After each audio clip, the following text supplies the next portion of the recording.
Pag-uusapan po natin, ay hahanguin po natin sa ikalawang hari at ipagpapatuloy pa po natin yung ating message on Elisha, the prophet of grace.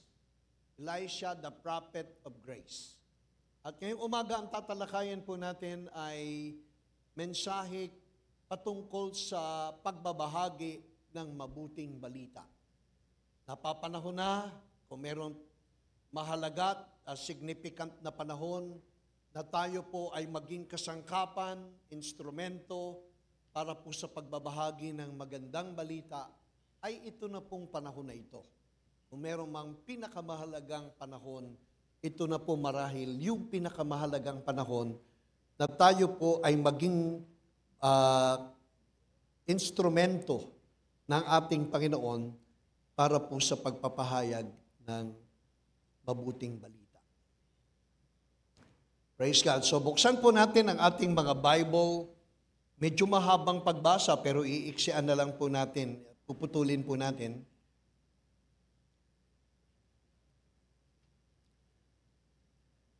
Second Kings chapter 7, beginning verse 1 hanggang sa mga sumusunod. 2 Kings chapter 7, beginning verse 1 hanggang sa mga sumusunod. Binabati po natin ang lahat ng mga sumusubaybay po sa atin, sa ating pong global family across the globe. May mga sumusubaybay po sa atin sa Toronto, sa Canada, Pastor Noel, Ate Michelle Abuda. May mga sumusubaybay po sa atin sa Japan, sa Chebaken sa Japan, sila Ate Baby. Nandyan po sila. Sa Perth, Australia, sila Pastora Jo Tiope, ang kanilang family. May gawain na rin po tayo, may Bible study po tayo sa Perth, sa Australia. Yung pong kapatid ko po doon sa Melbourne, sa Amerika, meron po tayong gawain sa Europe, sa Caserta, sa Italy, na hinahandle po ni Pastor Remy. Magandang umaga po sa inyong lahat. At sa iba't ibang parte, sa Middle East, marami po tayong mga kapatid po dyan. May gawain po tayo sa Doha, sa Qatar. At nanganak na po yan, magsisimula na po ang gawain natin sa Bahrain. So magsisimula na po yung gawain natin sa Bahrain. So natutupad na po yung panalangin natin na maging international, na hindi lang pang Pilipinas, kung hindi pang iba't ibang bahagi ng daigdig. So magandang umaga po sa inyong lahat. Naway sapitin po kayo ng aming pagbati na kayo po'y nasa mabuti at maayos na kalagayan. Basahin po natin, verse 1. Sinabi ni Eliseo, pakinggan mo ang mensahe ng Panginoon. Bukas sa ganito ring oras, isang pirasong pilak na lang ang halaga ng isang takal ng harina at ganoon din ang halaga ng 2 takal ng sebada sa pintuang bayan ng Samaria. Sinabi ng opisyal at katiwala ng hari, kahit na magpaulan pa ang Panginoon, hindi magiging ganoong kadami ang ani. Sumagot ang lingkod ng Diyos na si Eliseo, makikita mong mangyayari iyon, pero hindi ka makakakain nito. So pagpalain po ang Panginoon sa pagkabasa ng kanyang mga banal na salita, putulin po natin yung mensahe, yung pagbasa, at mamaya ipagpatuloy na lang po natin sa dakong dulo ng ating pong mensahe. So ang pag-uusapan po natin ngayong umaga ay parang ang layo dun sa title. Ano? Ang mensahe po ay Spreading the Good News. Spreading the Good News. Ipamahagi natin at ipamalita ang mabuting balita. Hallelujah, ang magandang balita. Saan ko po hinango yung talata na yon, yung pamagat na yon? Siguro basahin natin kung saan natin hahanguin yung pamagat na yon. Ang sabi po, may 4 na may apat na ketongin, ang sabi po. Mababasa po natin, ano bang talata ito? Sabi, kaya tumakas sila ng, hallelujah.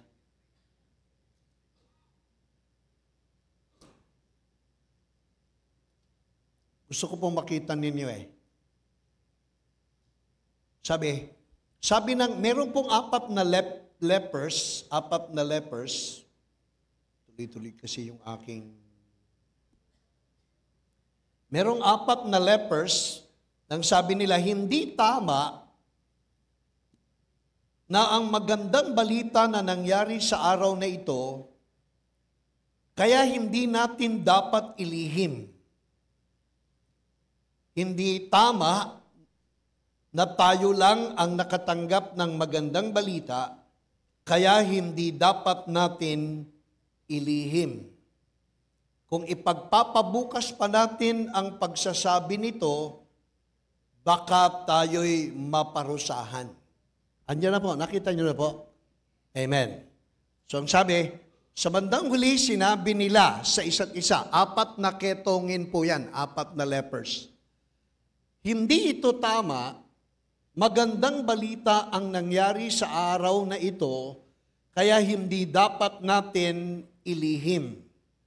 Kung ipagpapabukas pa natin ang pagsasabi nito, tiyak na parurusahan tayo. Pumunta tayo ngayon sa palasyo ng hari at ibalita ang nangyari. So yan po yung pag-uusapan natin. Yan po yung pag-uusapan natin. Pero bago tayo makarating dyan sa bahagi na yan, ibabahagi ko po sa inyo, i-share ko po yung nangyari sa previous na mga event bago po ito naganap. Po, maiksi lang na mensahe, sisikapin ko pong maging maiksi lang. Amen. So, ganito po yung nangyari, giving you a backgrounder. Meron pong isang hari na ang pangalan ay si Ben-Hadad na kinubkob ang lungsod ng Samaria. At nang sakupin niya ang lungsod ng Samaria, ang ito ay kumbaga sinaraduhan niya yung lahat ng entrance ng Samaria, ng lungsod ng Samaria. At dahil dito walang makalabas, walang makapasok, paglipas ng ilang mga panahon, nagkaroon ng kahirapan.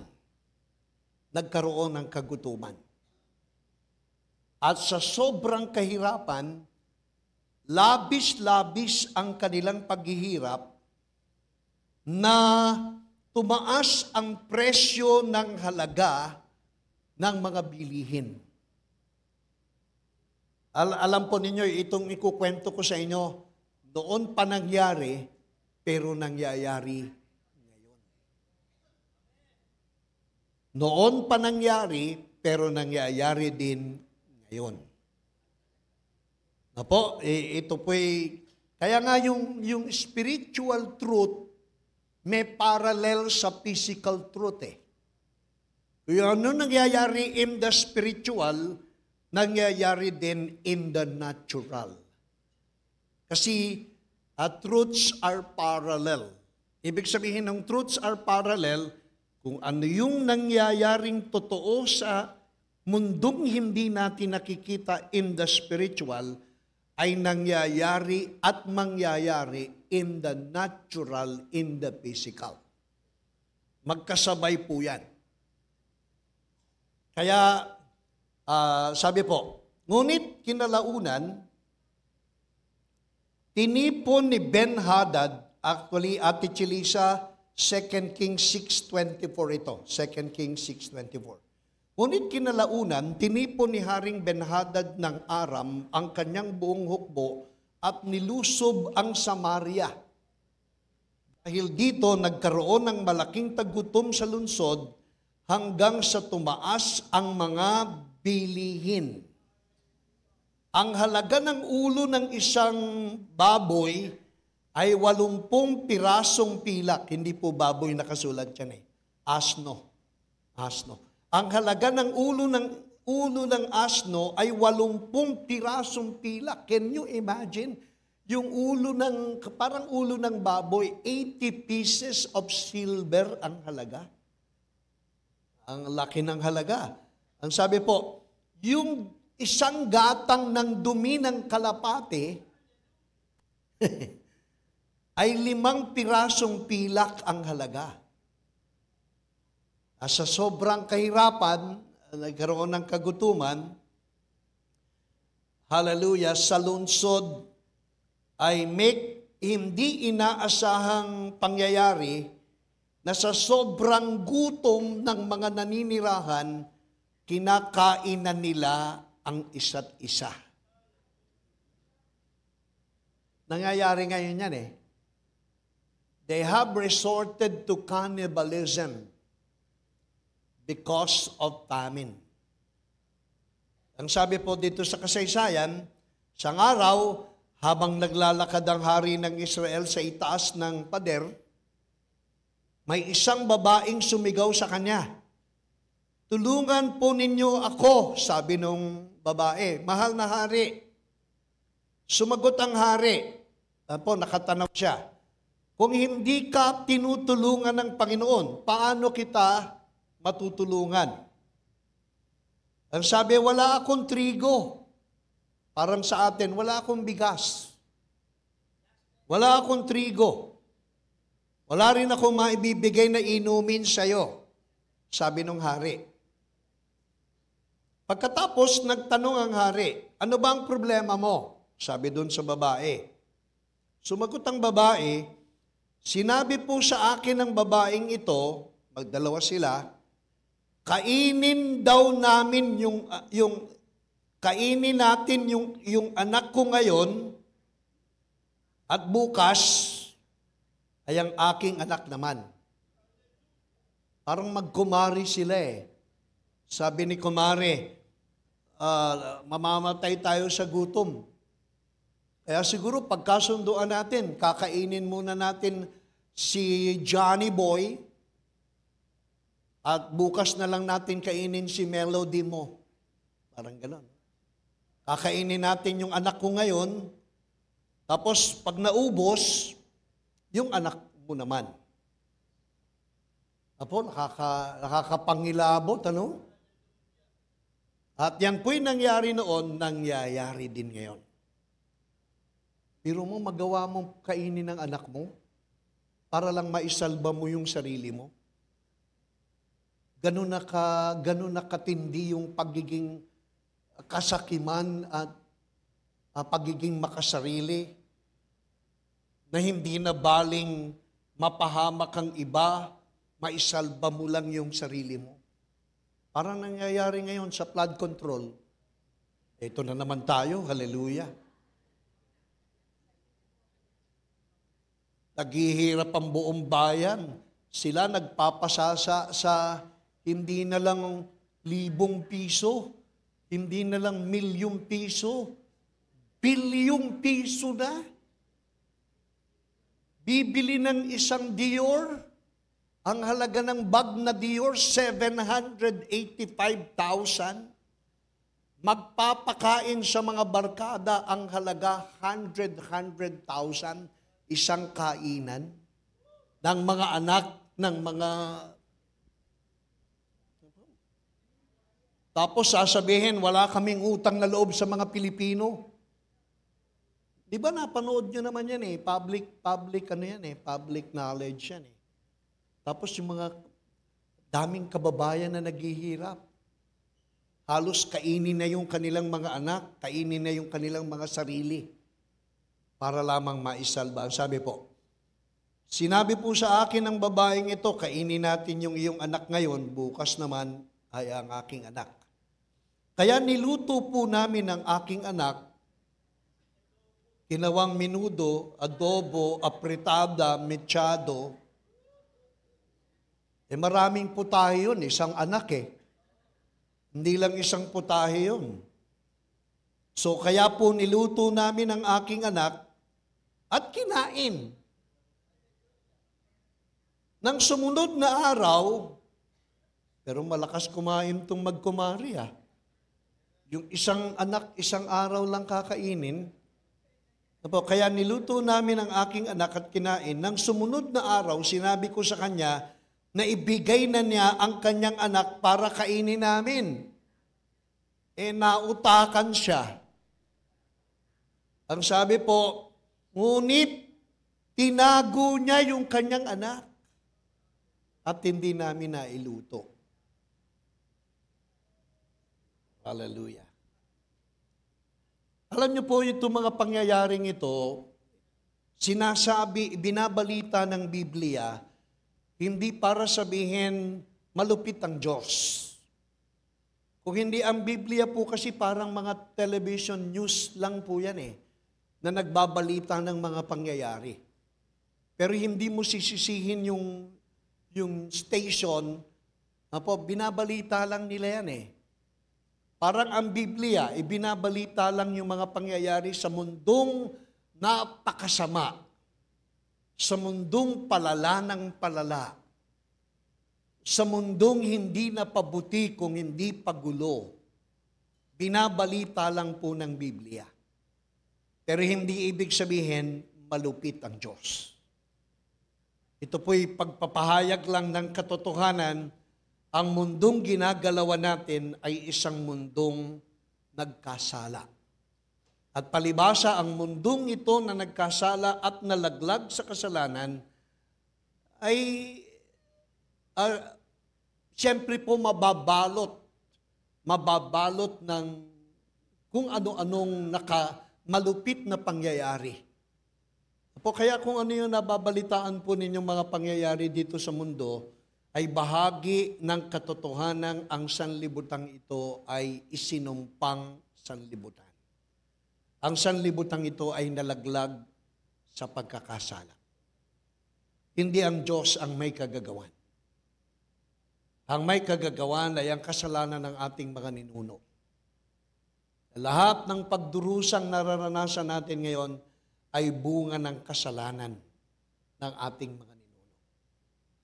At ang malupit na katotohanan, ang prinsipe ng sistema ng mundo ay ang diablong si Satanas pa din po. He is still the prince of this world. He is the God of this world. At habang si Satanas pa rin ang Diyos ng sistemang makasanlibutan, mararanasan natin ang samot-saring nakakikilabot na mga pangyayari sa kapaligiran.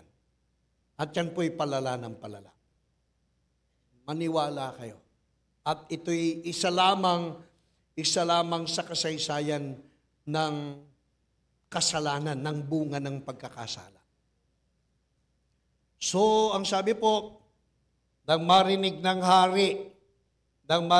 hari yung karumal-dumal na hinihinging tulong ng babae, ang ginawa ng hari, pinunit niya yung kanyang damit. Pagkatapos naglagay siya ng abo bilang pagpapakita ng kanyang pagluluksa at kalungkutan sa mga pangyayari. Kaya nagkaroon ng famine. At alam po ninyo, ulitin ko po kung merong spiritual famine o merong physical natural famine, parallels are truths are parallel, ibig sabihin, meron din po in the spiritual. Meron pong isang inihula na darating ang panahon at ito na nga, na ang sanlibutan ay magkakaroon ng kagutuman. Hindi lamang sa pagkain at inumin, kung hindi magkakaroon ng kagutuman sa katotohanan ng salita ng Diyos.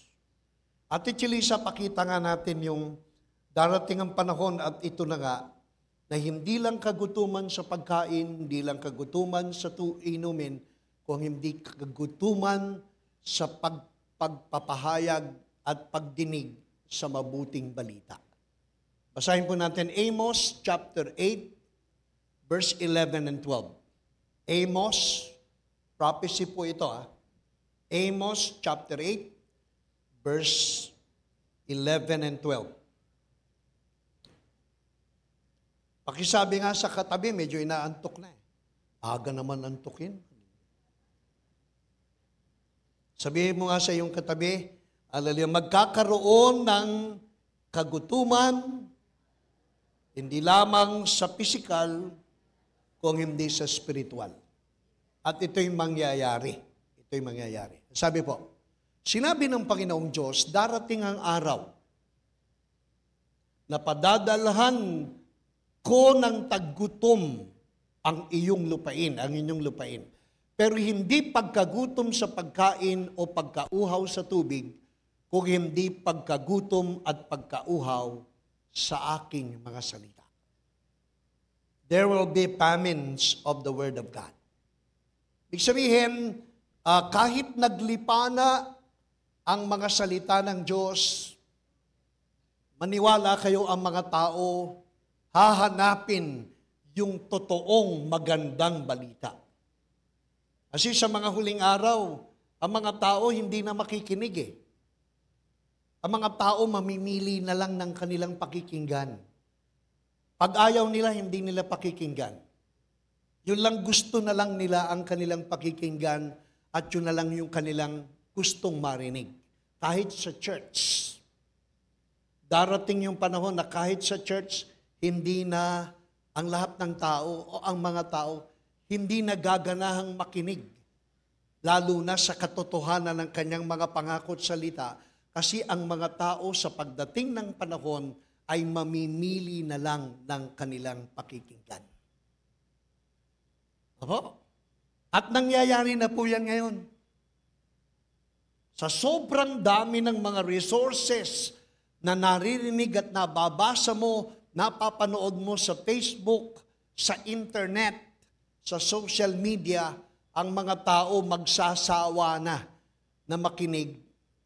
At pagsapit ng panahong yon, ang mga tao magugutom din na hanapin ang magandang balita.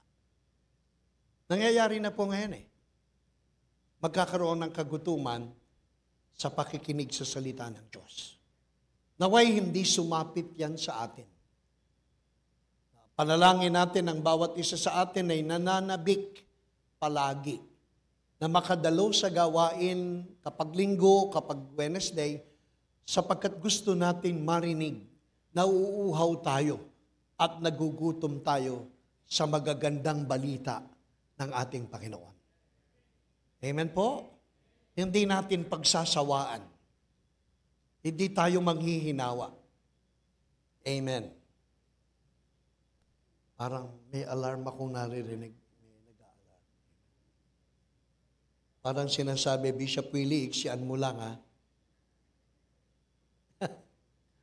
So salamat sa Panginoon. Yan po. Sinabi po ni Apostol Pablo sa 2 Timothy chapter 4 verse 3, ganito ang mangyayari sa mga huling araw. 2 Timothy chapter 4 verse 3. Sapagkat darating ang panahon na ayaw nang makinig ng mga tao sa tamang aral. So magkakaroon ng famine eh. At darating ang panahon, ang sabi po, ito na yung panahon na yon. Wala nang iba pang panahon eh. Darating ang panahon at ito na nga, na ayaw nang makinig ng mga tao sa tamang aral. Sa halip, hahanap sila ng mga gurong magtuturo lamang ng gusto nilang marinig para masunod nila ang kanilang sariling layaw. Meron ba tayo? At iti sa 2 Timothy 4 verse 3. Maganda makita natin para maniwala silang totoo yung aking sinasabi. Sabi po. Pakibasa nga po natin, tayong lahat, 1, 2, 3. Sapagkat darating ang panahon na ayaw nang makinig ng mga tao sa tamang aral. Sa halip, hahanap sila ng mga gurong magtuturo lamang ng gusto nilang marinig para masunod ang kanilang sariling layaw. And it is now beginning to happen. Kaya palipat-lipat ng church. Patalon-talon. Kasi kung pag nakarinig siya ng mga mensaheng parang pinapalo siya, tinutuwid at dinidisiplina siya, parang hindi niya nagugustuhan yung sineshare ni pastor, hahanap ng ibang church na maaaliw sila, makikiliti sila, puro na lang pagpapala, puro na lang at ayaw nang makinig ng mga tamang aral. Lalo ngayon sa social media, magsasawa ka parang buffet. Ganun ka lang ng ganun, no? Daming pagkain. Kaya lang ang tanong, ito ba'y mga tamang aral? Ito ba'y magagandang aral? O ito ba'y mga aral na yun lang ang gusto mong mapakinggan? Pag ayaw mo ng pakinggan, hanap ka na ng iba. Kaya hindi nagiging committed, hindi nakatanim sa isang lokal na gawain. Hindi nakatanim sa isang lokal na iglesia. At pagka ganon, patalon-talon, inihalin tulad kasi tayo sa isang puno. Na ang puno ay mamumungat lalago kapag ang puno ay nakaugat sa isang lupa. Ganyan po ang mga mananampalataya. Pero kapag ang puno, ngayong linggong ito, itatanim dito, tapos sa isang linggo, itatanim na naman sa iba, tapos itatanim na, hindi tayo mamumunga, hindi tayo lalago. Ang kalooban ng Panginoon, tayo po ay matanim sa isang lokal na taniman. At piliin natin yung mabuting lupa kung saan tayo itatanim. Para makasigurong tayo na itinatanim sa mabuting lupa ay magbubunga ng sagana, magbubunga ng pagpapala, mababago ang buhay. Amen po, hallelujah. So yan po yung sinasabi na darating ang panahon at ito na nga na ang mga tao ay hindi na maghahangad ng tamang aral. Pakisabi mo nga sa iyong katabi, kaya manalangin tayo na tayo'y matanim sa isang gawain, sa isang iglesia. At hanapin natin yung mga tamang aral. Lalo ngayon sa mga huling araw, naglipana ang mga mali, liko, at baluktot na mga aral na hindi nakatungtong sa aral ng salita ng Panginoon. So, layuan na po natin yun. Iwanan na po natin yun na nagkaroon ng kagutuman, hindi lamang sa pagkain, kung hindi ang mensahe natin maging sa natural, maging sa spiritual, ay magkakaroon ng famine. At sabi ko nga sa inyo, pagka may famine, mapapansin mo, kapag may kagutuman, kahit ano na lang kainin natin, kahit ano na lang kainin. Kayo ba pag nagugutom, kahit ano masarap? Di ba ganon? Pag nagugutom ka, kahit ano, masarap eh. Kahit nga yung hindi mo kinakain mo pag nagugutom ka eh. You just eat anything. You just eat anything, literally anything when you are in famine. Amen. Kami po kinain namin sa Bacolod, maniwala kayo, hallelujah, mga hindi namin nakain. Yung ubad, alam niyo po yung ubad?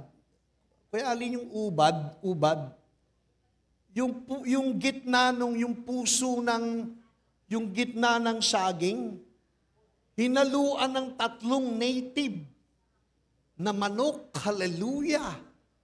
Maniwala kayo, sarap ng native na iniluto sa ubad. Tapos nakatikim kami ng kahapon naman yung puso ng saging, na sarap din po. Hindi namin alam kung anong klaseng luto, pero dahil native na chicken din yung kasama, ang sarap po. Hallelujah. Talagang pagka nagugutom ka, lahat ay masarap eh. Lahat ay masarap. Tapos pag ang tao nagugutom, nagkakagatan sa isa't isa. Kung pwede mo lang kainin yung braso ng katabi mo, pag nagugutom ka, di ba? People when in famine eat one another. They attack one another. Kaya pag hindi tayo busog sa salita ng Panginoon, magkakagatan tayo sa isa't isa eh. Madalas kaya nagkakagatan ng isa't isa, nagugutom eh. Pero kung ikaw ay sagana sa pagmamahal, sagana sa pagkalinga, sagana sa salita ng Panginoon, sagana sa mga pangako at pagpapala ng Diyos, hindi mo nakakagatin yung iyong kapwa. Hindi magiging mapagpasalamat ka sa lahat na mga pagpapalang dumarating sa buhay natin. Kaya kapag kayo po'y kontento na sa biyaya ng Panginoon, magpapasalamat na lang kayo. Kapag kontento kayo sa hindi nagkukulang na pagpapala ng Panginoon, magiging mapagpasalamat na lang tayo. Hindi na tayo maghahangad na kumontrata pa ng flood control sa ibang kasi kontento ka na eh. Amen. Hallelujah. Amen. Daming nadadamay, ano? Damay-damay na. Damay-damay na. At siguro panahon na para may makulong na senador. Panahon na para may makulong na, hallelujah, na mga congressman. Panahon na para makabalita tayo ng mga kontraktor na mauoblo. Mga mayor na mauoblo. Panahon na no? Mga kontraktor, mga pinuno ng pamahalaan. Sarap makarinig ng balitang si congressman nakabilanggo na. Dahil sa sobrang pagpapayaman. Kaya salamat sa Panginoon. Hindi ko mapigilan talaga yung flood control na yan. Hindi ako makamubuon eh. Sa Bacolod, 1 linggo ko nakasubaybay, kailang Marcoleta. May kanya-kanyang affidavit, dala-dala eh. Pero mo, may testigo ka, ikaw ang may hawak ng affidavit. Saan ka nakakita? Saan ka nakakita yung nag-iimbestiga, yun ang iniimbestigahan? Sa Senado lang yan. Sa Kongreso lang yan. Silang mga senador nag-iimbestiga, sila iniimbestigahan. Kanya-kanya, salamat sa Panginoon. Tapos mga kababayan natin, namamatay sa leptospirosis dahil sa baha. Amen. Teka, hihinga lang akong malalim. So, nang mabalitaan ng hari, alam po, nalungkot yung hari. Pinunit niya yung kanyang damit, nagbuhos ng abo, at ipinakita ang kanyang pagkadismaya at pagkalungkot sa mga pangyayari. Kayo ba nadidismaya sa mga pangyayari? Nakakadismaya, ano po? Kayo ba nalulungkot? Nakakalungkot. Parang itong hari. Ano po? So,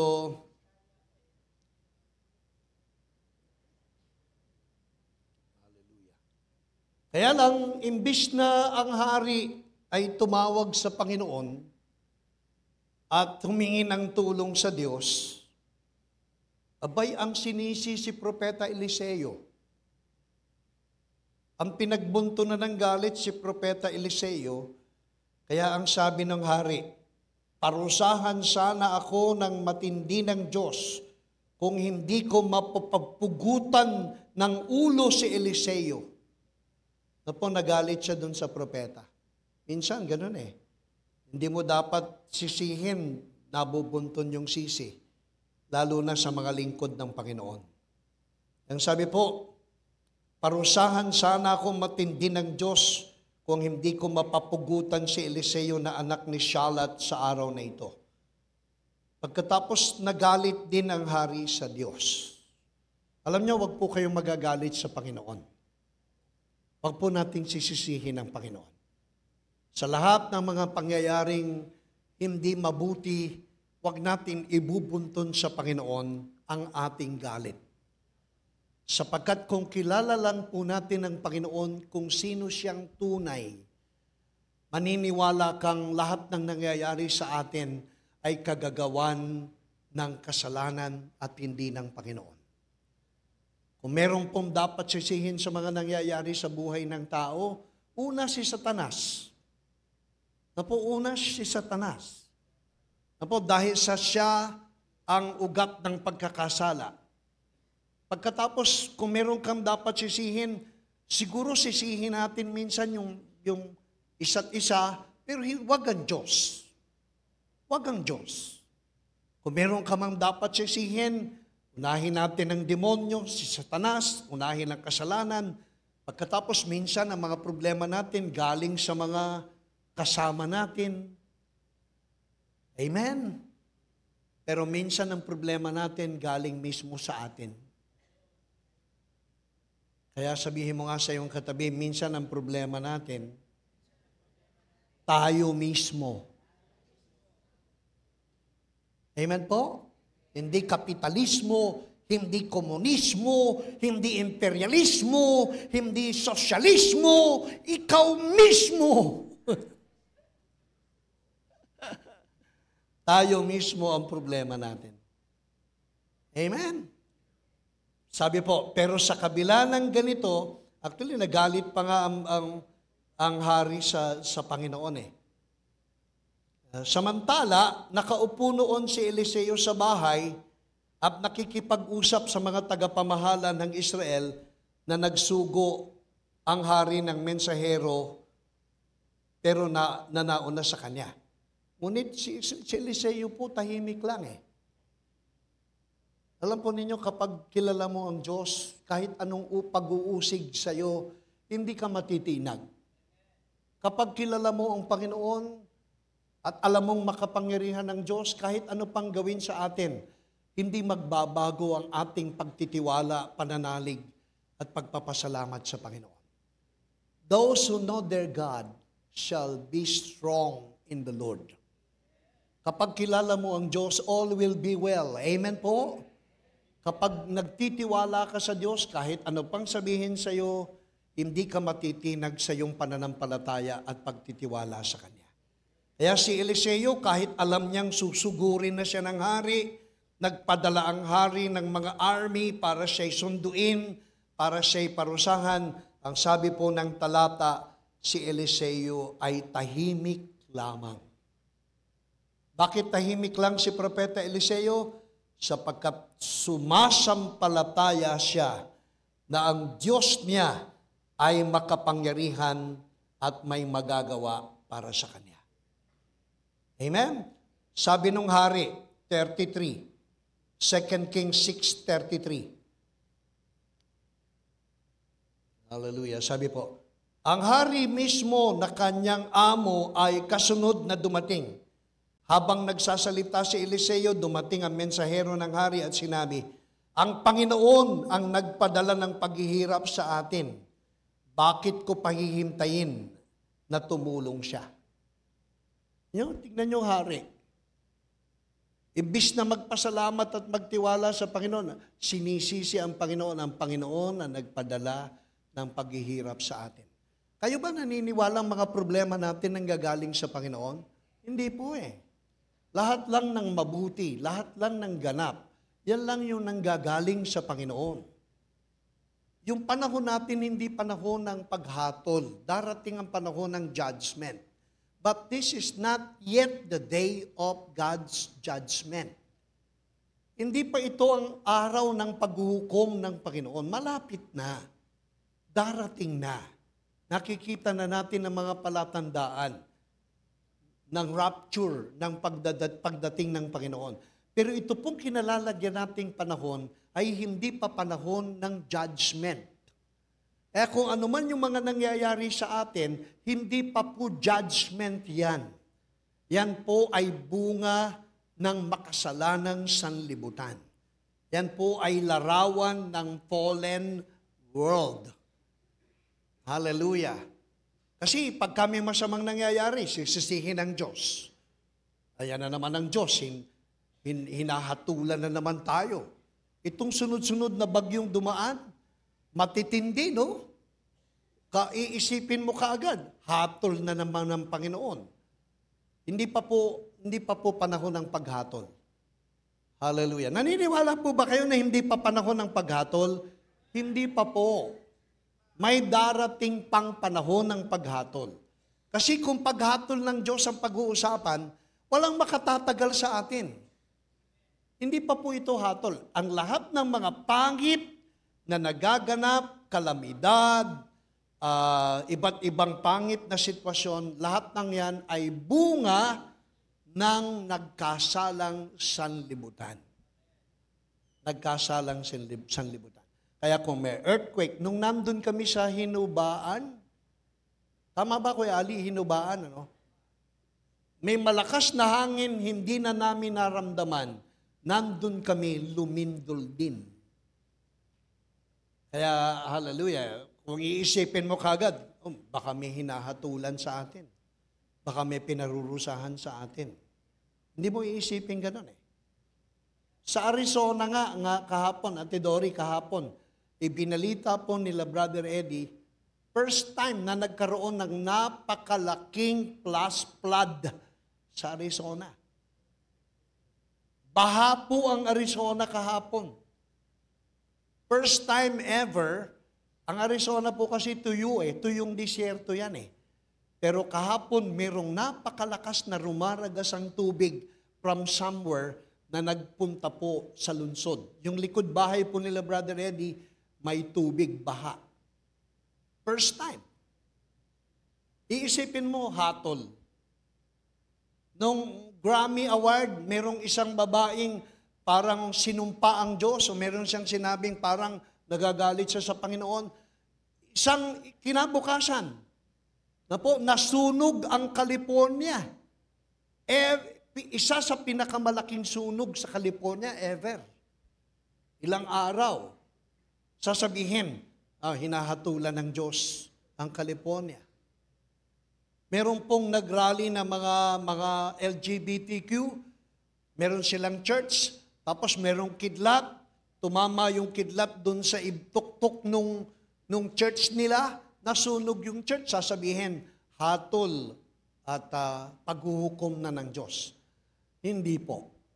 Lahat ng pangit na pangyayaring mababalitaan nyo pa, hindi po yan paghuhukom ng Diyos. Lahat po ng yan ay bunga ng nagkasalang sanlibutan. We still live in a fallen planet. Darating ang araw na i-redeem ang fallen planet. But it's not yet time. So kung hindi pa panahon ng paghuhukom, ano itong panahon na ito? Itong panahon na ito ay panahon ng grasya. We are still living in the age of grace. Panahon pa po ng grasya ng Panginoon. Kaya kahit anong gawin ng tao, mabait pa rin ang Diyos. Kahit paulit-ulit na magkasala ang tao, mahahabag at pagpapalain pa rin tayo ng Diyos. Kahit ilang beses ka madapa, hindi mo mararamnasang iniiwan ka, pinababayaan ka, kahit paulit-ulit na nagkakamali, nandyan pa rin ang pag-iingat, pagmamalasakit, pagpapala, at hindi ka pinababayaan ng ating Panginoon. Why? Because we are still living in the age of grace. Matatapos lang yung age or dispensation of grace kapag na-rapture na ang bawat isa sa atin. And that would be the beginning of the 7 years tribulations. Pero ngayon, hallelujah, maniwala kayo, napakasagana ng grasya ng ating Panginoon. Napakayaman ng kagandahang loob ng Diyos. At damam-dama pa rin yan hanggang ngayon. Tingnan mo kung tayo nasa ilalim ng panahon ng paghuhukom at pagpaparusa ng Diyos, yung ginagawa mo, tatagal ka? Sabi nga ng Biblia, kung bibilangin ng Diyos sa mga pagkakamali natin, At pag binilang ang lahat ng pagkakamali natin at minamarkahan, wala nang matitira. Lord, if you mark our transgression, who will stand? Bilangin niyo yung mga pagkakamali ninyo araw-araw. Bilangin ninyo.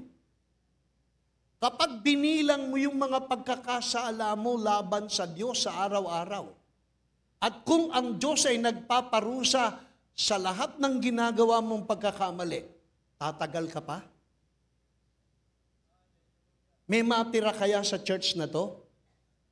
Baka kada linggo nagbibilang tayo, ilan na na-cremate? Hindi tayo nagbibilang ng attendance ng member. Binibilang na ilan na namatay ngayong linggong to. Walang matitira sa atin. Bakit nananatili pa rin tayo sa kabila ng mga pagkukulang at mga kahinaan natin? Kung bakit ay sapagkat nananahan pa rin tayo sa panahon na ang Diyos ay masagana sa kahabagan at grasya. Tandaan po natin yung, hallelujah. Tapos, hindi man lang tayo marunong magpasalamat. Buhay pa rin tayo. Kahit nagkukulang tayo sa ating mga minamahal sa buhay, hindi pa rin nagkukulang ang Panginoon. Kahit pinababayaan natin yung mga mahal natin sa buhay, hindi tayo pinababayaan ng Panginoon. Hindi man natin mahal yung mga mahal natin sa buhay, mahal pa rin tayo ng Panginoon. Nagkukulan man tayo, hindi siya nagkukulang sa atin. Why? Because we are still living in the dispensation of grace. Hallelujah. At yan ang ipinadama ng Panginoon sa hari. Kaya pagkatapos po ng kasaysayang ito, sabi ng hari, ang Panginoon ang nagpadala ng kahirapan na to eh. Kaya yung propeta na yan, papupugutan ko ng ulo. Sila ang dahilan ng mga kahirapan natin.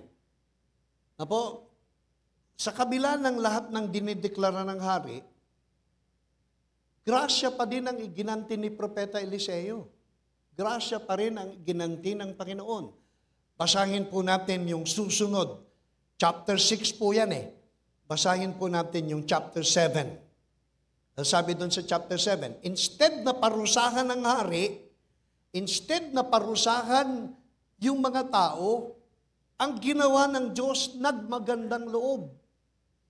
At ganito ang sinabi ni Propeta Eliseo. Anong oras na ba? 9:20. Sinabi ni Propeta Eliseo, bukas, tomorrow, sabi niya, pakinggan mo ang mensahe ng Panginoon. Sinisisi mo na ang Diyos, sinusumpa mo na Diyos, pinagagalitan mo na ang Diyos, tapos ipapapatay mo yung lingkod ng Diyos. Sa kabila ng ganitong ginagawa mo, ito pa rin ang sabi ng Panginoon. Sabi ng Panginoon, sinabi ni Eliseo, pakinggan mo mensahe ng Panginoon.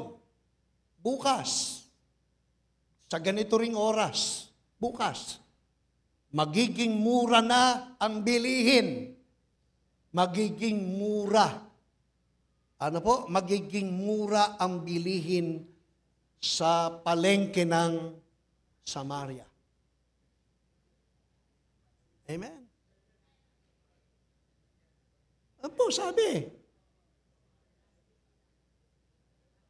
Magiging mura ang bilihin sa pamilihan ng Pasig City. Amen. Hallelujah. Sila Ate Neri pa naman ang namamahala dyan sa palengke. Parang sinasabi ni Propeta Eliseo, kung dahil sa mga kasalanan niyo nagkaroon ng kagutuman, tatapusin na ng Panginoon ang kagutumang ito bukas. Kung ilang araw ang lumipas, 80 pieces of silver ang halaga ng ulo ng baboy. 80 pieces of silver ang halaga ng ulo ng baboy. Tapos 5 pieces ng silver ang halaga ng pagkain ng yung pupo ng kalapati. Yung 5 gatang o 1 gatang, ang halaga 5 pirasong pilak. Ganyang kamahal ang bilihin ng mga nakakaraang araw. Dahil sa mga kasalanan ninyo, dahil sa mga pagkukulang, pagkakamali ninyo, wawakasan ko na ang pagtaas ng presyo ng diesel. Hallelujah. Sa Martes. Kada Martes kasi tumataas ang presyo ng diesel eh. Sabi ni Propeta Eliseo, bukas, famine is over. Bukas ang kahirapan ay tapos na. Sino pong naniniwalang maaaring may gawin ng Panginoon sa pamilya at sa buhay mo na hindi lang, hallelujah, baka bukas, baka hindi pa nga bukas, may gawing biyaya at pagpapala ang Panginoon sa bawat isa sa atin. At tayo po'y lubos na pagpalain. Hallelujah! Sabi mo nga sa iyong katabi, bukas, hindi ka nasisikatan ng araw.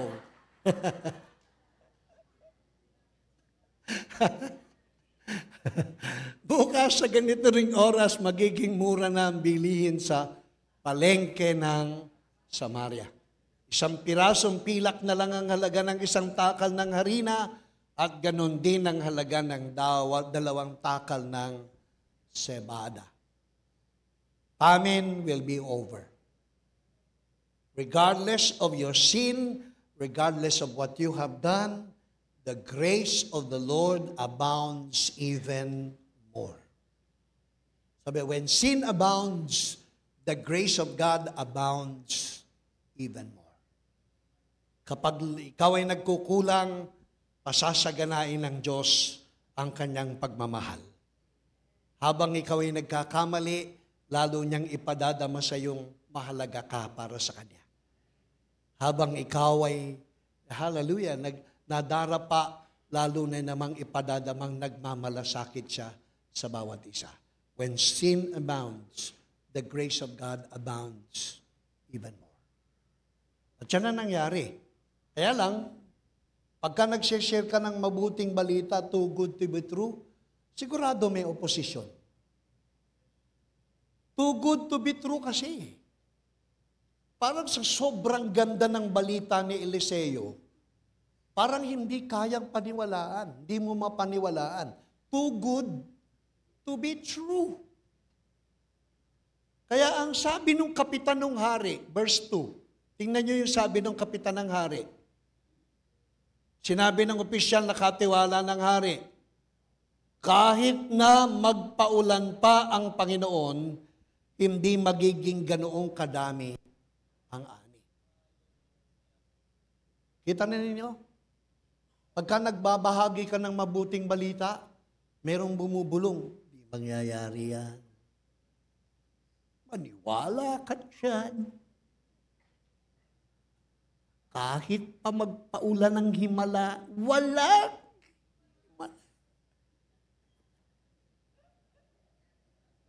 Abo, may mga opposition palagi eh. Nagbabahagi ka na nga ng magandang balita na lahat ng kasalanan mo napatawad na. Ayaw pa rin maniwalang lahat ng kasalanan natin ay napatawad na. Nagbabahagi ka na nga ng magandang balita na kahit ikaw ay nagkukulang, hindi magkukulang ang pagtingin ng Diyos sa iyo. Ayaw mo pa rin maniwala. Nagbabahagi ka na nga ng mabuting balita na kahit ikaw ay nagkukulang, hindi siya magkukulang. Kung hindi ka tapat, siya'y mananatiling tapat. Kung nagkukulang ka na mahalin siya, hindi magbabago ang pagmamahal ng Diyos sa iyo. Ayaw nyo pa rin maniwala. Amen? Hallelujah. Pero yan ang mabuting balita eh. Ano sabi niya? Kaya, ang pananampalataya po kasi ay ang tanging nagdudugtong sa magandang balita. Para maganap sa atin, ibig sabihin, ang magandang balita naganap na eh. Hindi mo nga ibinabahagi yan, nandyan na yung magandang balita eh. Pero para maranasan mo yan, mahalagang paniwalaan mo. Sapagkat nasa pananampalataya ang pagdaloy ng pangako at katuparan ng pangako ng Panginoon. Ang pangako nandyan, natupad at naganap na. Pero para mangyari sa iyo, paniwalaan mo. Sapagkat ang paniniwala lang ang nagsumusungkit ng lahat ng tinapos na gawa ng Panginoon para sa atin.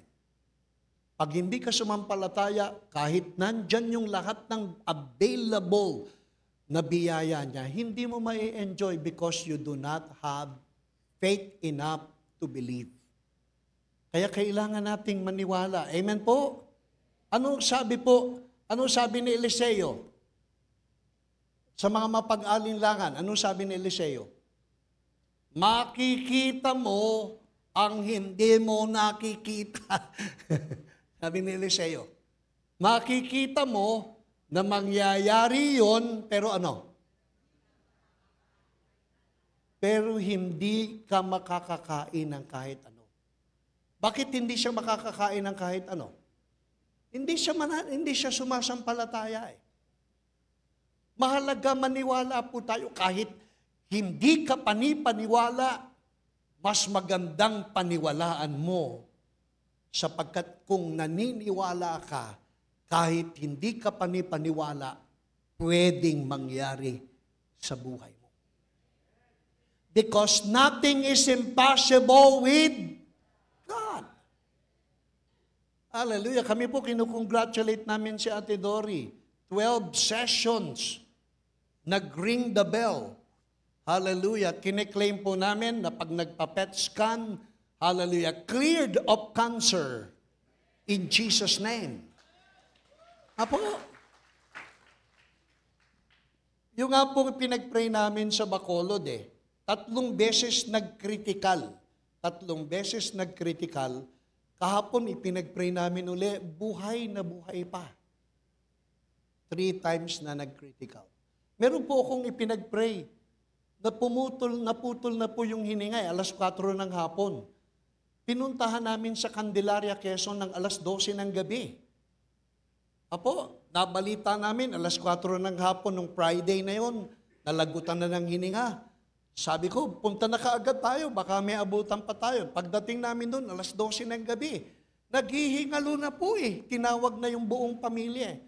Alam po ninyo, nakalipas ang 1 buwan, buhay pa rin hanggang ngayon. Walang imposible sa Panginoon. Magtiwala lang tayo. Kuya Paul, hallelujah, walang imposible sa Panginoon. Kuya Paul kasi lumapit sa akin, nagkasakit ako, Bishop. Walang imposible sa Panginoon. Hallelujah. At least nakita pa kita ngayon at hindi tayo nagkita sa rapture. Hallelujah. Amen. So sabi po, makikita mo na mangyayari iyon, pero hindi ka makakakain ng kahit ano. Why? Because they do not believe. Hindi sila naniwala. Nangyari ba ito? Nangyari. Paano nangyari? Pamamaraan ng Panginoon. So ito po yung sumunod na nangyari. Pagkasabi nito, andyan pa ba kayo? Amen. Malapit na po. Malapit na. Anong oras na ba? 9:30. Hallelujah. Sarap lang pag-usapan no? Kaya kasi realidad ng buhay, ganyan po May mga pangako ang Panginoon sa atin.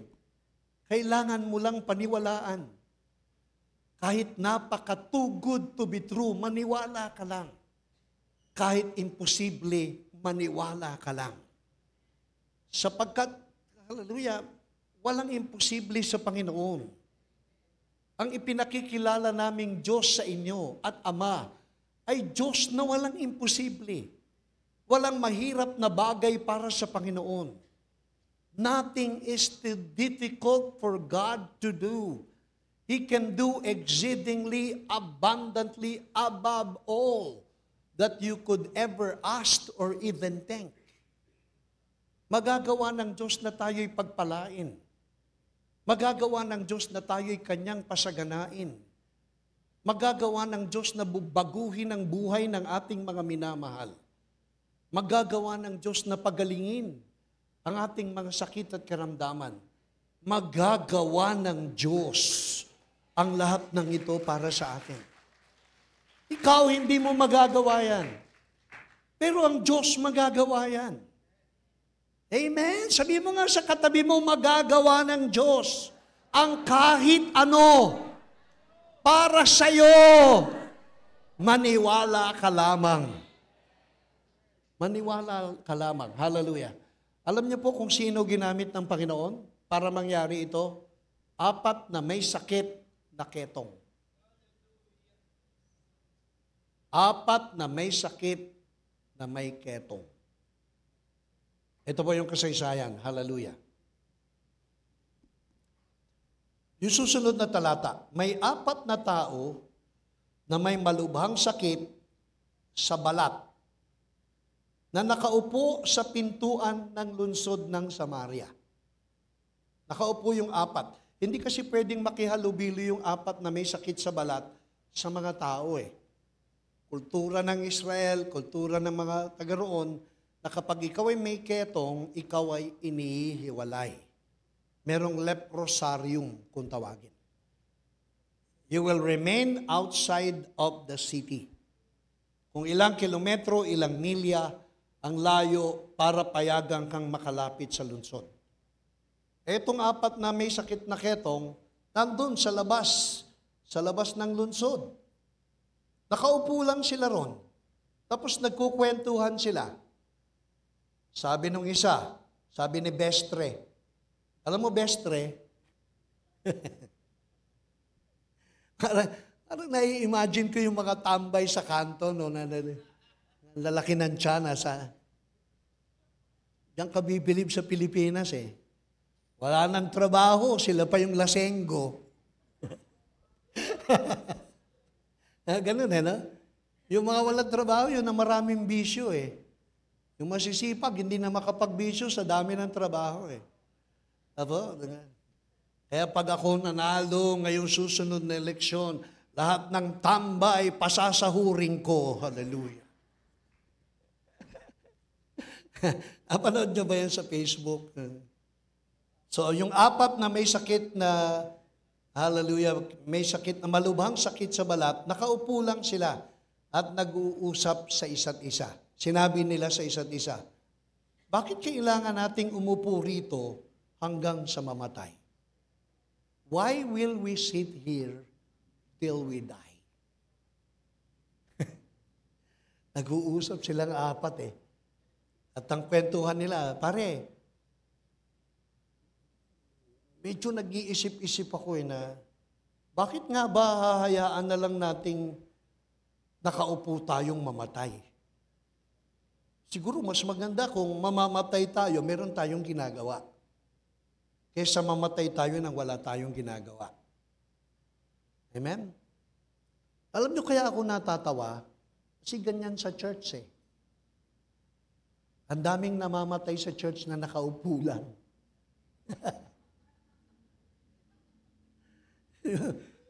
Pwede ka namang may gawin. Why will you sit here till you die? Amen? Yung pupunta ka sa church, konting basa, konting kanta, maya, offering, uwian na. Sa isang linggo ulit, konting kanta, konting basa, maya, offering, uwian na. Sa isang linggo ulit. Kantahin nyo nga, konting basa, dyan, konting kanta, dyan, maya, offering, Parang sa hinaba-haba ng Panginoon na panahon, bakit ka maghihintay na mamatay na nakaupo?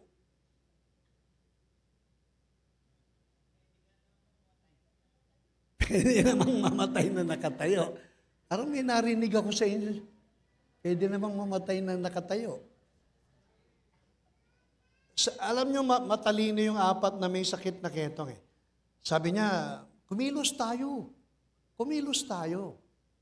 At least, kung may mangyayari sa atin, kumikilos tayo. Sabi nga sa inyo, pinakamalungkot na lugar sa mundo ay sementeryo. Bakit sementeryo ang pinakamalungkot na lugar sa mundo? Kasi sa sementeryo, maraming nakalibing dyan na hindi pinakinabangan ang kanilang talento. Kasama nilang nalibing ang kanilang kakaloob na tinanggap sa Panginoon. Inilibing na lang na walang nangyari, walang na-contribute, sayang yung mayroon tayong pwedeng i-contribute sa gawain ng Panginoon. Amen? And it's high time. It's high time. Sabi nung apat, bakit tayo mananatiling umupo hanggang sa mamatay? Hallelujah. Kaya sabi nila, kilos tayo. Kalabitin mo kayong katabi mo, kilos tayo, kilos. Kilos tayo. Amen. Hallelujah. So sabi nung apat, kung papasok tayo sa lungsod, mamamatay tayo sa gutom. Kung mauupo lang tayo rito, mamamatay din tayo. Hallelujah. Sabi ni, yung susunod na talata, nag-usap-usap sila eh. Sabi ng apat, kapag papasok tayo sa lungsod, walang pagkain, magugutom tayo. Mamamatay tayo sa gutom. Pero at least, pumasok tayo sa lungsod. Ang sabi, kaya pumunta na lang tayo sa kampo ng mga, hallelujah, kung bubuhayin nila tayo, o papatayin tayo. Kung buhayin tayo, di buhay. Kung katayin tayo, at least, mamamatay din lang tayo. At least may ginawa tayo. Amen? So sabi nila, kaya pumunta na lang tayo sa kampo ng mga Arameo at sumuko. Nasa kanila na ang desisyon kung bubuhayin tayo o papatayin. Verse 5. Gandang kasaysayan po eh. Ito ginamit ng Panginoon eh. Kaya kinagabihan, pumunta sila sa kampo ng mga Arameo. Pero pagdating nila roon, walang tao. Hallelujah. Ito, nagsisimula ng kumilos ang Panginoon. Nagsisimula ng may gawin ng Panginoon kasi nagsimula na silang may gawin. Alam po, hindi naman maghihintay ang Diyos na may gawin ka para may gawin siya eh. Sa ilalim ng grasya, tapos na. Pero para maranasan mo yung tinapos na, manampalataya ka. Apo, under the law, kaya may ginawa ang Diyos, may ginawa yung apat. Under grace, hallelujah, yung ginawa ng Diyos, mararanasan mo kapag sumampalataya ka. Amen? So, hallelujah, pag kilos ng apat, kinagabihan, pumasok sila sa kampo ng mga pagdating doon, walang tao. Yung pala, ipinarinig ng Panginoon sa mga sundalo ng Aram ang ingay ng mga karwahe at kabayo at mga sundalo habang naglalakad yung apat na may ketong. Bawat hakbang ng mga mahihinang apat na may sakit, bawat hakbang, dumadagong dun yung lupa. Bawat hakbang nung apat na ketongin, parang libu-libong kabayo at sundalo ang rumaragasa. Pero nyo kada hakbang, kada hakbang nila, natakot yung mga tao. Wala naman talagang ganun. In the spiritual yan. Sabi po, hallelujah. Amen. Nasusubaybayan niyo po, nagsimula ng kumilos ang Panginoon. Nang sabi, pagpasok nila, ito na ang pagkilos ng Panginoon, nagpadala ang Panginoon, sabi po, ingay lang eh. Ingay lang, wala naman eh. Ingay lang. Ingay ng karwahe, ingay ng kabayo, ingay ng mga sundalo, kagagawa ng Panginoon. Himala ng Panginoon. Walang imposible sa Diyos. Anong inisip ng mga sundalo? Baka inupahan ng hari ng Israel, ang hari ng Heteo, hari ng Ehipto para lusubin tayo. Wala pong ganun. Kaya tumakas yung lahat ng mga sundalo, iniwan ang kanila sa tolda yung kanilang pagkain, yung kanilang kabayo, yung kanilang asno, iniwan nila sa kampo yung lahat ng kanilang mga nasamsam.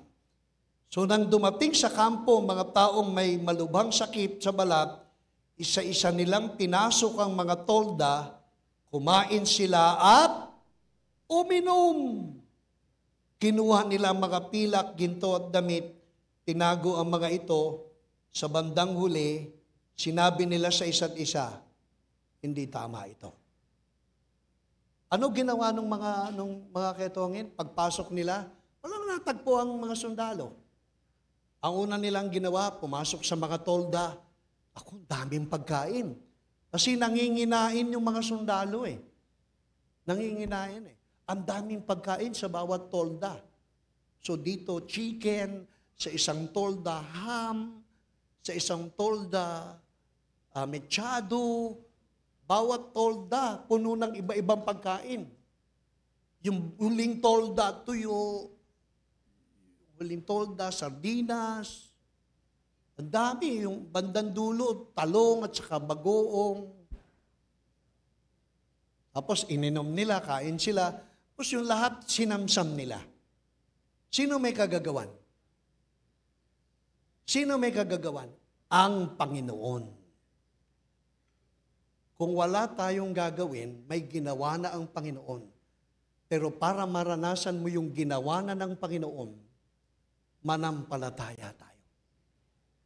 Bago pa man sila dumating, may ginawa na ang ating Panginoon. Pinaalis na ng Panginoon yung mga sundalo eh. Kaya maniwala ka. May problema ka ngayon, may kabidgatang ka ngayon, may mga pagsubok ka ngayon, pagkatiwala mo sa Panginoon. Bago ka pa man may gawin, may ginawa na ang Panginoon para sa atin. Yan po nangyari. I will close with this. Kaya lang na-realize nung apat na may sakit na ketong, sabi nila, hindi tama ito. Hindi tama ito. Magandang balita ang nangyari sa araw na ito. Magandang balita. Hindi tama na tayo lang ang makikinabang. Kaya hindi natin dapat ilihim. Kung ipapagpabukas pa natin ang pagsasabi ng magandang balita, baka maparusahan pa tayo o tiyak na mapaparusahan tayo. Pumunta na tayo ngayon sa palasyo at ibalita na natin ang magandang nangyari. Sino po sa inyo may mga magagandang testimony na ginawa ang Panginoon sa inyong buhay? Sino po sa inyo naranasan ang kagandahang loob ng Panginoon, buhay na buhay? Sino sa inyo ang may patotoo na kapag kayo'y nananalangin, kinakatagpo ng Panginoon ang ating mga panalangin? Marami tayong patotoo. Magagandang balita. Tatapat ang apat na may ketong, sabi niya, kung hindi tama na ikaw lang ang makaranas nito. Ang pinakatamang gawin sa lahat ng ginagawa ng Panginoon sa atin ay ibalita natin at huwag nating ilihim. Amen? Kaya ang ginawa po nung apat na may sakit, pumunta sila sa lungsod ng Samaria at praise God, tinawag yung gwardiya sa pintuan ng lungsod. Hindi kasi sila pwedeng pumasok sa lungsod eh. Kaya pinatawag lang nila yung gwardiya. At doon sa gwardiya, sinare nila yung nangyari sa kanila. Alam po ninyo, hindi nyo kailangang maraming mabahaginan. mahalaga meron kang mabahaginan.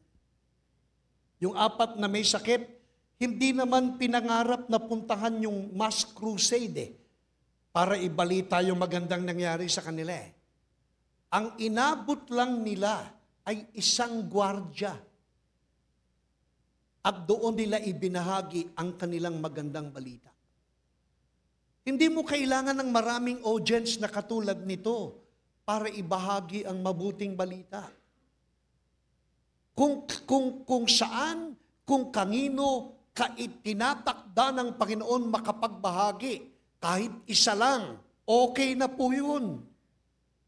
Dito po yung gwardya lang ang nabahaginan. Yung gwardya lang po. Pero bakit sa pamamagitan ng isang gwardya, dumaganap ang magandang balita? Kung hindi mo kayang iparating sa marami yung nangyari sa iyo, kahit isa lang. Kahit isa lang. Ang masama yung ating ilihim at ano tawag doon sa kasabihan natin, ipagtikom labi, bibig yung mga mabuting bagay na ginawa ng Panginoon. Kahit isa lang. Amen? Sabihin mo nga sa iyong katabi, kahit isa lang. Hindi kailangang marami. Kahit hindi mass crusade. Kahit isa lang. At pag isa lang ang nabalitaan mo, at yung isa na yun ay sumampalataya, lalaganap yan parang wildfire. At isang panahon, marami na ang makakabalita sa himalang ginawa ng Panginoon sa buhay ng bawat isa sa atin. Kahit isa lang. Ano po nangyari? Sinabi nung 4 dun sa gwardya lang sa lungsod, pumunta kami sa kampo ng mga Arameo, walang tao roon maliban sa mga nakataling kabayo at asno, naroon pa ang mga kagamitan sa tolda, kaya isinigaw ng mga tagapagbantay ang balitang ito sa mga tao. Ano po? Isa lang yung gwardya lang ang nabahagi na nung 4. Ginawa nung gwardya, isinigaw. Sinigaw, ang sabi po, kaya isinigaw ng mga tagapagbantay ang magandang balitang ito sa mga tao hanggang sa makarating ito sa palasyo. Isa lang ang binahaginan, ha? Kaya huwag kang mangarap na marami. Kung meron ka lang isang makatabi na mabahaginan mo ng mabuting balita, ang pag-ibig ng Panginoon, kagandahang loob ng Panginoon, hindi kailangang marami, isa lang, sapat na para ang balitang ito ay lumaganap. Kung kayo nakakaranas ng kagandahang loob ng Panginoon, ibalita ninyo isa lang. Hallelujah. Si pinagsigawan, nakaabot sa kaalaman ng hari. Bumangon ng hari ng madaling araw at sinabi sa mga opisyal niya, sasabihin ko sa inyo kung ano ang plano ng mga... Tapos, hallelujah, ang sabi, iniisip ko, amen, alam nilang nagugutom tayo, kaya iniwan nila sa kampo at nagtago sa bukid, parang sabi ng hari, trap ito, trap. Baka alam nila kasi nagugutom tayo. Kaya iniwan nila pero nagtago sila. Pag pumasok tayo, saka tayo lulusubin. Yun ang sabi ng hari eh. Ang sabi, mas mabuti pa na magpadala tayo ng mga tao roon para alamin ang nangyari. Hayaan nating gamitin nila ang 5 natirang kabayo. Kung may mangyari po sa kanila, hindi po malaking kawalan. Kaysa manatili sila rito at mamatay na. Hallelujah. Kaya naghanda sila ng 2 karwahe at pumunta dun sa pangyayari. To cut the long story short, pagdating nila doon, ang sabi po, pagkatapos, bumalik ang mga inutusan at ibinalita ito sa hari. Pagkatapos lumabas ang mga tao sa bayan, kinuha nila ang mahalagang bagay na naiwan sa kampo ng mga Arameo. Nangyari ang sinabi ng Panginoon na magiging 1 pirasong pilak ang halaga ng 1 takal ng harina at ganoon din ang halaga ng 2 takal ng sebada. Hallelujah. Pinili ng hari ang pinagkakatiwalaan niyang opisyal para magbantay sa pintuan ng lungsod. Nang magtakbuhan ang mga tao, papasundan po ninyo ko, natumba yung opisyal. Sino yung opisyal na natumba? Yung opisyal na natumba dahil nag-stampede ang mga tao dahil sa dami ng pagkain, nadaganan, naapakan, natumba yung opisyal na nagsabing kahit magpaulan pa ang Panginoon, hindi mangyayari na ganyang karaming ani. Aba, so yung kapitan, ano nangyari sa kapitan? Natsugi. Namatay yung kapitan na nag-alinlangan sa kayang gawin ng Panginoon para sa kanila. Naapak-apakan po siya, sabi. Natumba yung opisyal. Hallelujah. At ano po nangyari? Naapak-apakan ng mga tao. Hallelujah. At ito ang sinabi ng Panginoon, makikita mo ang mangyayari yun, pero hindi ka makakain nito. Yun nga ang nangyari sa opisyal dahil natapak-tapakan siya ng mga tao sa pintuan ng lungsod hanggang sa mamatay siya. So yan ang mga nangyayari sa mga nag-aalinlangan sa kanilang panahon. Kaya ngayong umaga, gusto mo bang makitang may gawin ng Panginoon sa iyo? Gusto mong makita ang mga imposibleng bagay na kayang gawin ng Panginoon para sa atin? Manampalataya po tayo. Yan po nangyari. Sino kinasangkapan? 4 lang na may sakit na ketong. Naganap ang pangako ng Panginoon. Kaya mo bang paniwalaan na ikaw ay pwedeng gamitin ng Panginoon para sa isang bagay na himala sa inyong pamilya?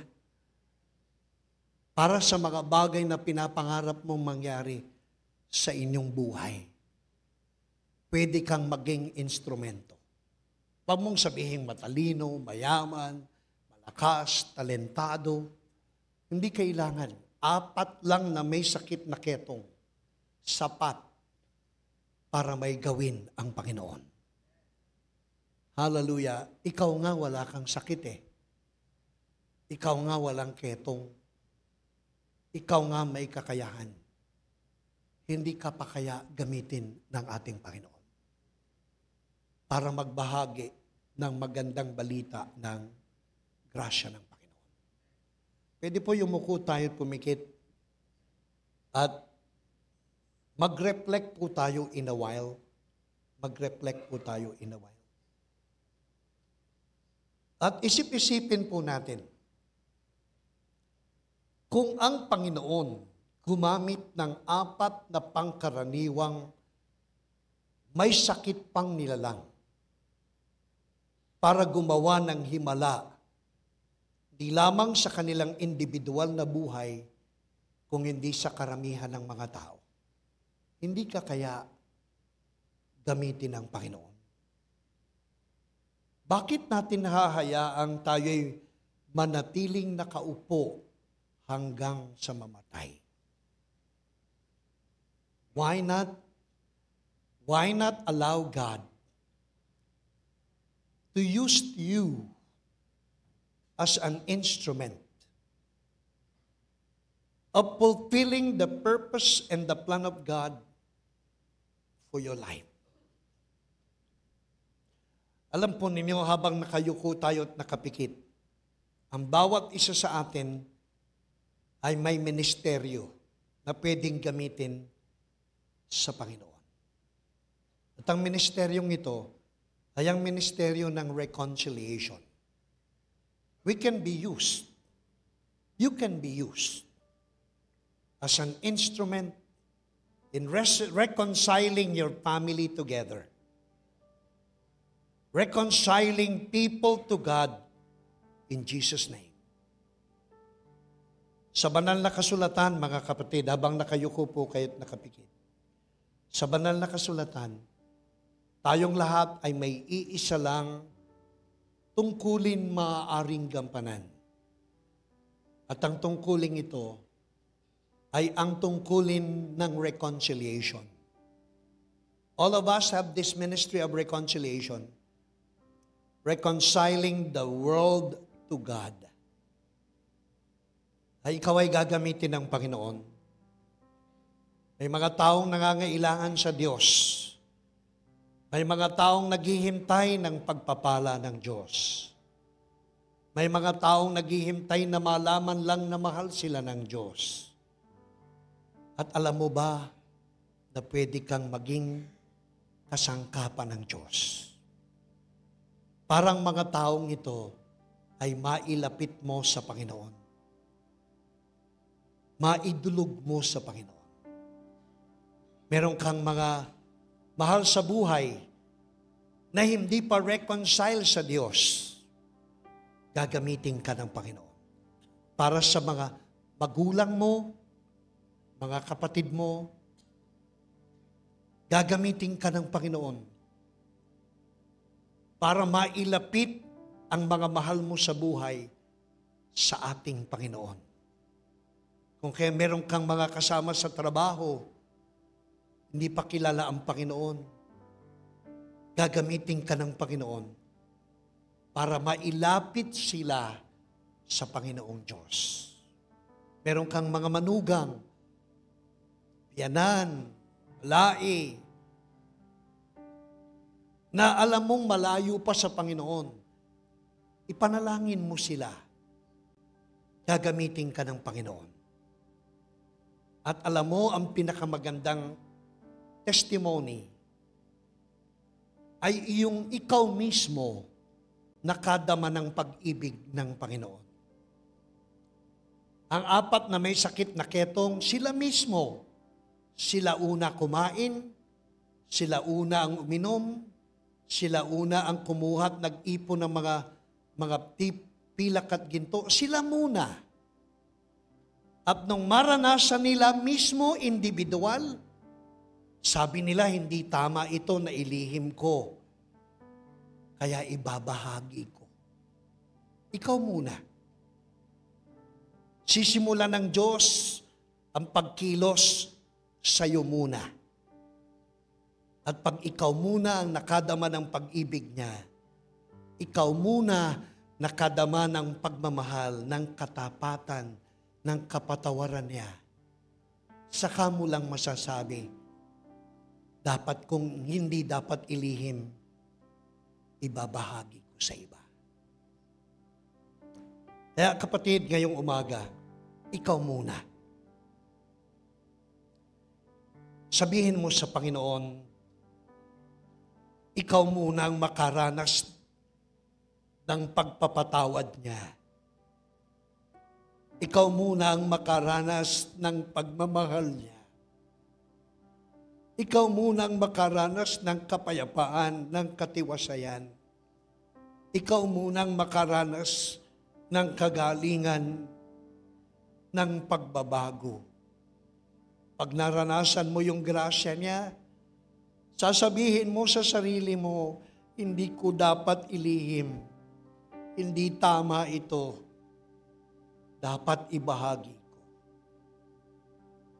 Kaya kung hindi mo pa nasubukang tanggapin si Jesus, maging Panginoon at sarili mong tagapagligtas, ikaw muna, sabihin mo, Panginoong Jesus, binubuksan ko, pintuan ng puso ko, inaanyayahan kita, maging Panginoon ko, maging manggagamot ko, maging tagapag-supply ng pangangailangan ko. Baguhin mo ako, Panginoon. Salamat po sa pagpapatawad mo sa mga kasalanan ko. Salamat po na matay ka, nilibing at nabuhay muli para baguhin at pagpalain ako. para sa buhay na walang hanggang mararanasan. Panginoon, ako po muna. Kumilos po kayo sa buhay ko. Magpakilala kayo sa buhay ko. Maging totoo kayo sa buhay ko. Ako muna. Ako muna. Ako muna. At alam kong pag naranasan na kita, buhay na buhay, totoong totoo. Ang pananagutan ko tungkulin ay ang ibahagi naman ito sa iba. Daming nangangailangan. Daming nangangailangan. Daming may sakit. Ang daming mga tao naghihintay ng magandang balita. Puro na lang pangit na balita. Gamitin mo kami, Panginoon. Gamitin mo kami. Gamitin mo kami. Hindi tama na kami lang. Hindi tamang kami lang. At hindi ka pipili ng matalino lang. Hindi ka pipili ng malalakas at magagaling lang. Minsan mas pinipili mo pa yung mahihina para ipahiya ang malalakas.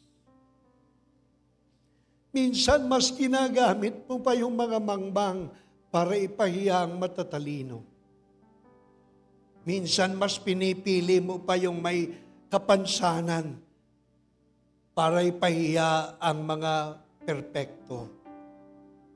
Nandito kami, Panginoon. Nandito kami. Individual. Panahon na hindi kami maghihintay na mamatay na nakaupo. Bakit namin hihintayin mamatay na nakaupo? Kung meron naman pala kaming magagawa para sa kapwa namin na nangangailangan. Lalo na po ng mga kapamilya namin. Salamat po, O Diyos. Salamat po. Naririto po kami magpapagamit at maglilingkod sa iyo. Salamat po. Pwede pong tumayo po tayong lahat. Hallelujah. Salamat, Panginoon. Patuloy po nating purihin at pasalamatan ng Panginoon. Salamat, Panginoon. Kung meron kang kasamang mahal mo sa buhay, hawakan mo yung mga kamay nila. Kung bakit ay sapagkat gagamitin ka ng Panginoon para sa mga anak mo. Gagamitin ka ng Panginoon para sa mga mahal mo sa buhay. Hindi niya hahayaang mamatay kang nakaupo. Pagpapalain ka ng Panginoon.